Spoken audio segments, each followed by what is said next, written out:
নীতি নৃত্যে কে যে নাচে তাতা থই থই তাতা থই। আমি বলেছিলাম না কোমলের কিছু হয়নি, আমি বলেছিলাম তো।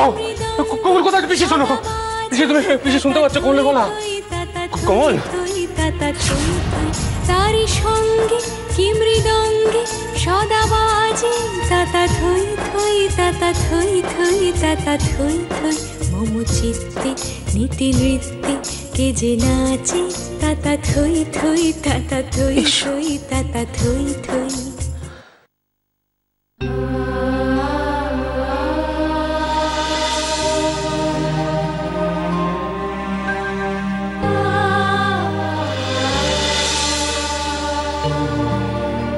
মল্লার বাবু, এবার আপনি বসুন, পিণ্ডটা দিতে হবে তো।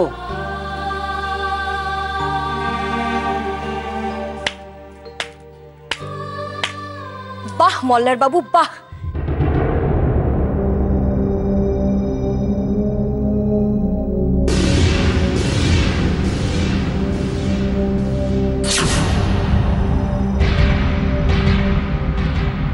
করি, তুই এই অবস্থা এখানে এলি কেন?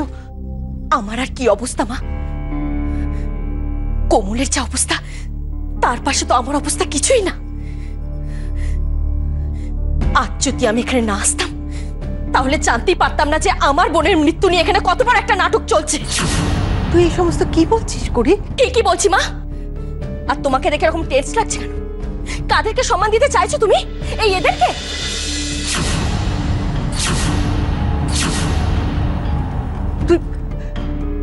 তুই এরকম ভাবে কেন বলছিস? ওনারা আমাদের নিকট আত্মীয়। হ্যাঁ মা, আর তার সাথে তোমার ছোট মেয়ের খুনি।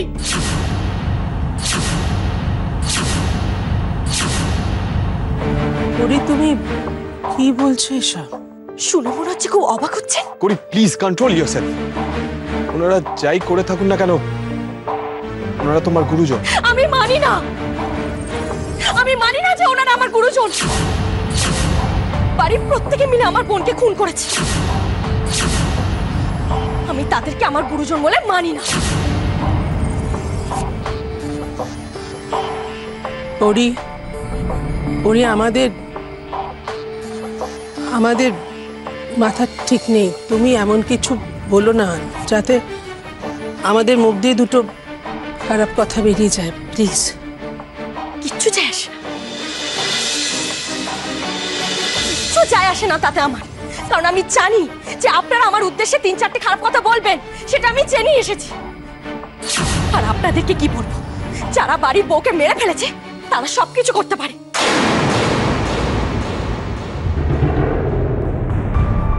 এই কি তখন থেকে মেরে ফেলেছে বলে যাচ্ছ তুমি? হ্যাঁ বলছি কারণ আপনারা প্রত্যেকে আমার বোনের সঙ্গে এমন খারাপ ব্যবহার করেছেন যে সেই বাড়ি ছাড়তে বাধ্য হয়েছে।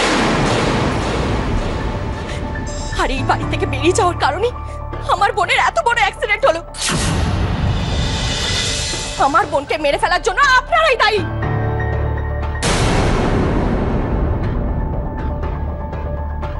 না,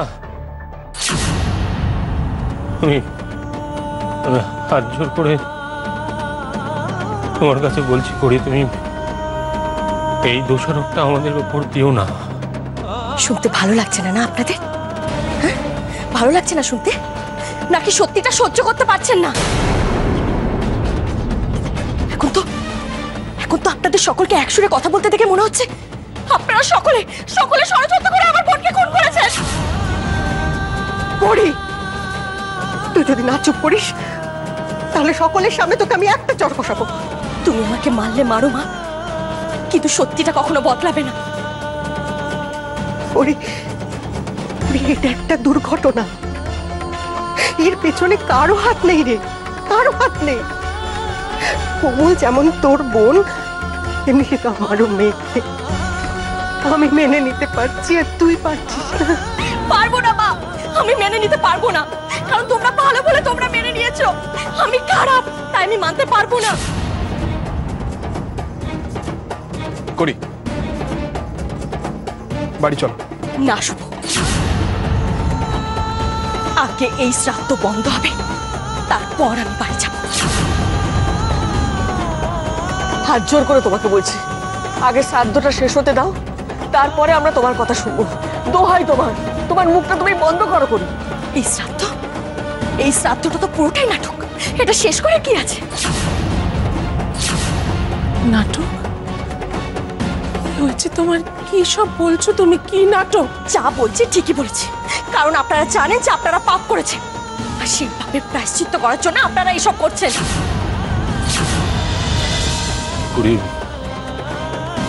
আমি শ্রাদ্ধ চাইনি। আমি বিশ্বাস করি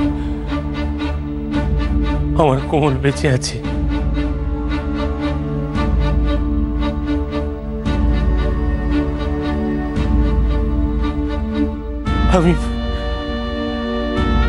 আমি বিশ্বাস করি আমার কোমল আবার ফিরে আসবে। আমি চাইনি এই শ্রাদ্ধ। এনারা সবাই মিলে আমাকে বলেছেন বলে আমি এই শ্রাদ্ধ করতে বাধ্য হয়েছিলাম। আমি কথা দিচ্ছি, আমি তোমার বোনকে আবার ফিরিয়ে নিয়ে আসবো। আমি কথা দিচ্ছি করি, আমি জানি আমার কোমল বেঁচে আছে। আর নাটক করবেন না মোল্লার বাবু, কারণ আপনার এই নাটকটা এবার ন্যাকামোর পর্যায়ে চলে যাচ্ছে। এদিকে বসে নিজের স্ত্রী শ্রাদ্ধ করছিলেন, আবার এদিকে বলছেন যে আপনি বিশ্বাস করেন না যে আপনার স্ত্রী মারা গেছে। বাহ মোল্লার বাবু বাহ। না, আমি বিশ্বাস করি না। আমি মন থেকে বিশ্বাস করি না। তাহলে এতক্ষণ ধরে বসে বসে কেন নিজের স্ত্রী শ্রাদ্ধ করছিলেন? কেন এসব নাটক করছিলেন বলুন? আসলে কি জানেন, আপনি একজন বড় হিপোক্রিট।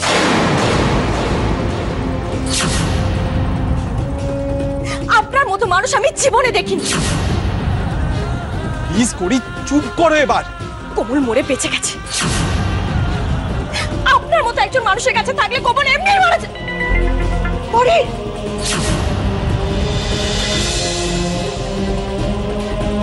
কি হলো মা? পড়ি রে।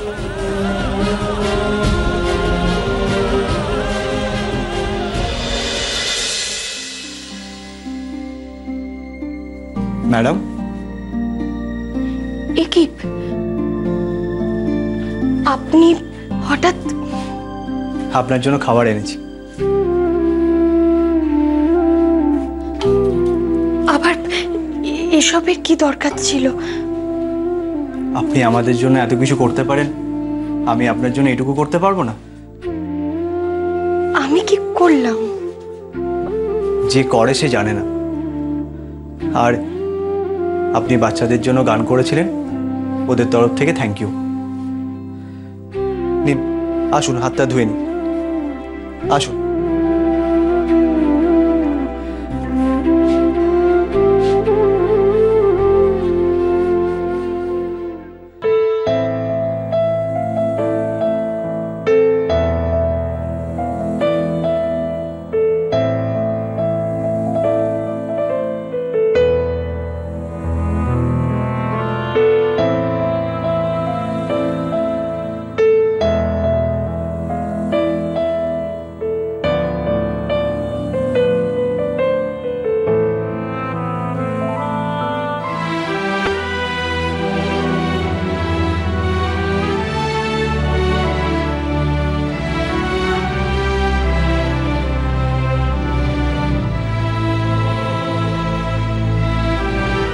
আসুন।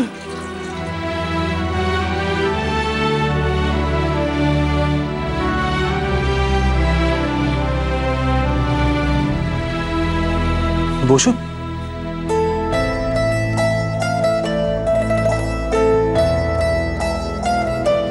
নিন, এবার খেয়ে নিন।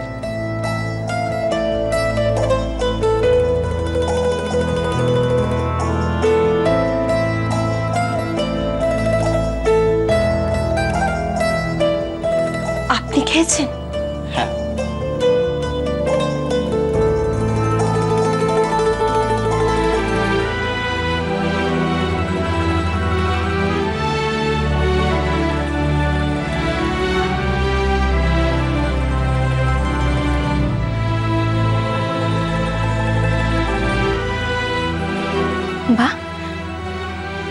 বেশ রান্না করেন?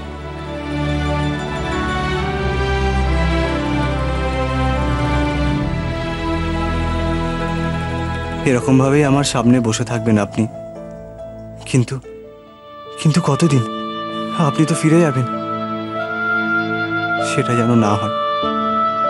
এরকম ভাবেই আপনি আমার সামনে থাকবেন। আচ্ছা, আপনি কি আজকেই চলে যাবেন?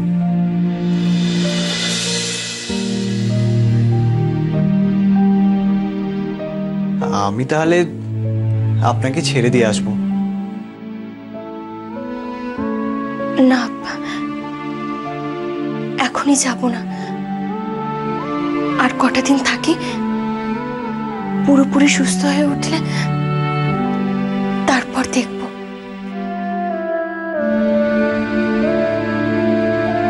নিন, এবার আপনি খেয়ে নিন তাহলে।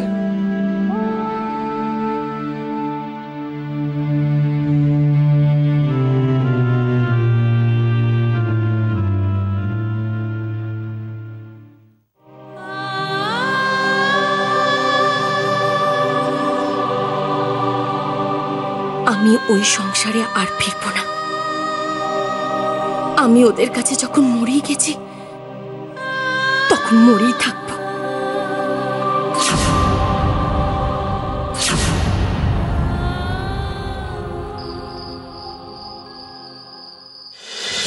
তুমি কেন বুঝতে পারছো না? এই অবস্থায় তোমার এক্সাইটেড হওয়া উচিত না, শরীর খারাপ করবে। শরীর খারাপ শুভ, তাতে আমার কিচ্ছু যায় আসে না। আমি শুধু ওকে ছাড়বো না। সেসব পরে হবে, তুমি এবার একটু শান্ত হও প্লিজ। কি হচ্ছে শুভ? ও কাঁদছে কেন এরকম? বলবো মা, ওখানে সবার সামনে করি সিন ক্রিয়েট করেছে।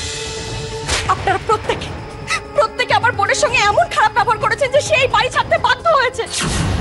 বাড়ির প্রত্যেকে মিলে আমার বোনকে খুন করেছে। কি জানেন, আপনি একজন বড় হিপোক্রিট। আমি একদম চাইনি করিকে তুই ওখানে নিয়ে যাস। কাউকে ছাড়বো না আমি। ওই বাড়ির একজনকেও আমি ছাড়বো না। করি কোথাও যাবে না এখন তুমি। করি আমার কথাটা শোনো, কোথাও যাবে না তুমি। কোথাও যাবে না তুমি। 100 বার যাবো। যারা আমার ভালো বোনটাকে এভাবে খুন করে তাদেরকে কাউকে আমি ছাড়বো না। করি ওটা একটা অ্যাক্সিডেন্ট না শুভ, এটা একটা মার্ডার। আমার ফুলের মতো নিষ্পাপ বোনটাকে ওরা তিলে তিলে খুন করেছে। আমি আমার বোনটাকে একবার শেষ থেকেও দেখতে পারলাম না। আচ্ছা করি, তুমি যদি এরকম করো, এরকম অবস্থায় তুমি যদি এরকম করো, কোমল ফিরে আসবে, কিন্তু ওদের শাস্তি হবে মা। আচ্ছা বেশ, হ্যাঁ শাস্তি পাবে, ওদের শাস্তি দেওয়া হবে। কিন্তু এখন তুমি একটু শান্ত হয়ে বসো। দেখো তোমার শরীর খারাপ করছে, দেখেছিস তো শুভ? আমার একদম ভালো লাগছে না। আমি এই জন্যই বারবার বলেছিলাম যাস না, ওকে নিয়ে যাস না, এরকম অবস্থায় নিয়ে যাওয়া উচিত নয়। সকালে কি তোমার কিচ্ছু খাওয়া হয়নি তো? কিচ্ছু খাওয়া হয়নি? দাঁড়াও, হ্যাঁ আমি কিছু একটা খাবার করে নিয়ে আসছি। এই শুভ, ওকে একটু দেখ না।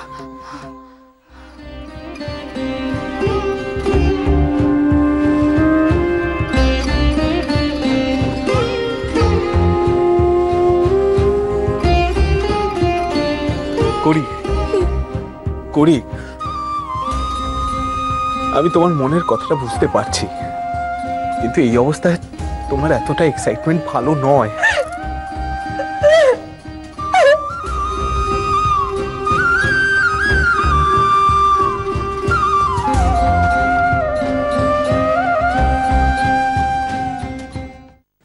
রাজা খুব ভালোবাসতো রানীকে, আর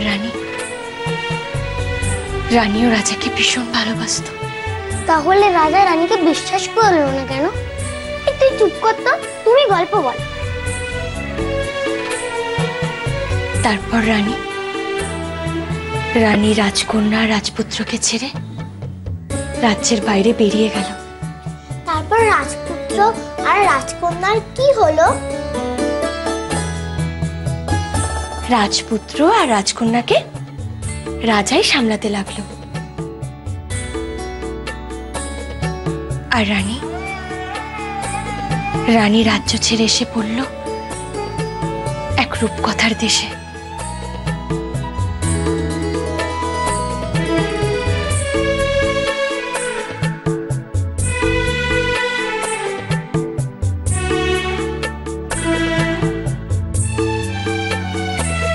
তোরা এভাবেই ওনাকে আটকে রেখে দে যতদিন পারিস, তাহলে অন্তত কিছুদিন ওনাকে কাছ থেকে হলেও দেখতে পাবো।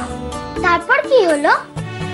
তারপর রানী যখন রূপকথার দেশে থাকতে শুরু করলো,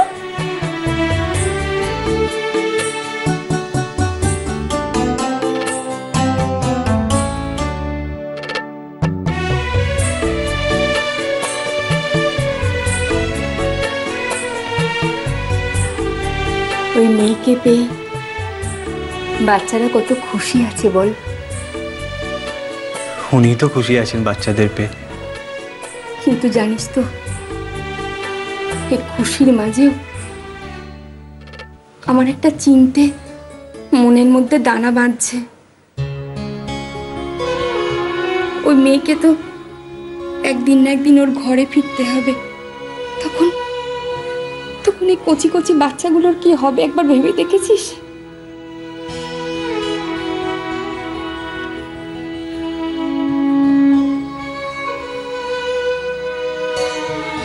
ওনাকে আটকাতেই হবে পিসি।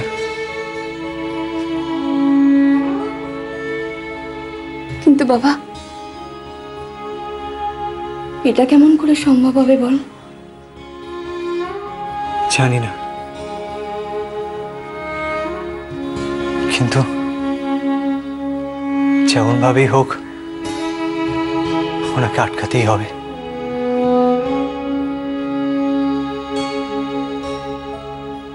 তারপরে একটা গল্প বলো না গো। আস্তে আস্তে। পুতুল ঘুমোচ্ছে না, তোর শরীর খারাপ, এরকম করে চিৎকার করলে তোর ঘুম ভেঙে যাবে। আমি বলছি দাঁড়ো, একটা অন্য গল্প বলছি। একটা বাঘ আর একটা শিয়ালের গল্প। শোন, একদিন একটা জঙ্গলে একটা ছোট্ট শিয়াল ছানা ঢুকে পড়েছে।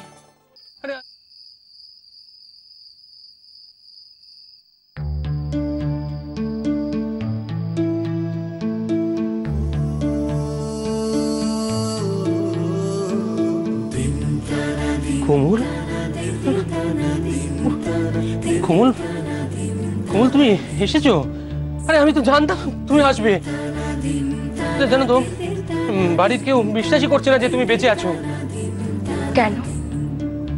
এই তো আমি বেঁচে আছি। আরে সে তো আমি জানি, কিন্তু বাড়ির কেউ জানে না, কেউ মানছেই না। আপনিও তো মানেন না। হ্যাঁ, আমি মানি না মানে? আরে আমি তোমার জন্য পরিবারের সকলের সাথে লড়াই করেছি, ঝগড়া করেছি, এমনকি তোমার বাবা মার সাথে খুব ঝামেলা হয়েছে জানো। যদি মানতেন তাহলে আমার শ্রাদ্ধ করতে দিতেন না। তুমি আমাকে ভুল বুঝছো, তুমি বিশ্বাস করো, তুমি আমাকে ভুল বুঝছো। আমাকে জোর করা হয়েছিল। তোমার মা আমাকে বলেছিলেন যে তোমার শ্রাদ্ধ যদি আমি না করি তাহলে তুমি শান্তি পাবে না। আমাকে বাধ্য করা হয়েছিল। আমার যে আর কিচ্ছু বলার নেই। না না না, আমি তোমাকে কোথাও যেতে দেবো না, কোথাও যেতে দেবো না, কিছুতেই নয়। না, যখন ধরেই নিয়েছেন যে আমি মরে গেছি, তাহলে আমাকে আটকে রাখতে চাইছেন কেন? না, আমি ধরে নিইনি, আমি বিশ্বাস করেছি। আমি অন্তর থেকে বিশ্বাস করেছিলাম তুমি কোথাও নেই, তুমি এইখানে আছো। আমি বিশ্বাস করেছিলাম। বিশ্বাস করো, তুমি বিশ্বাস করো কোমল, কোমল বিশ্বাস করো কোমল। কোমল,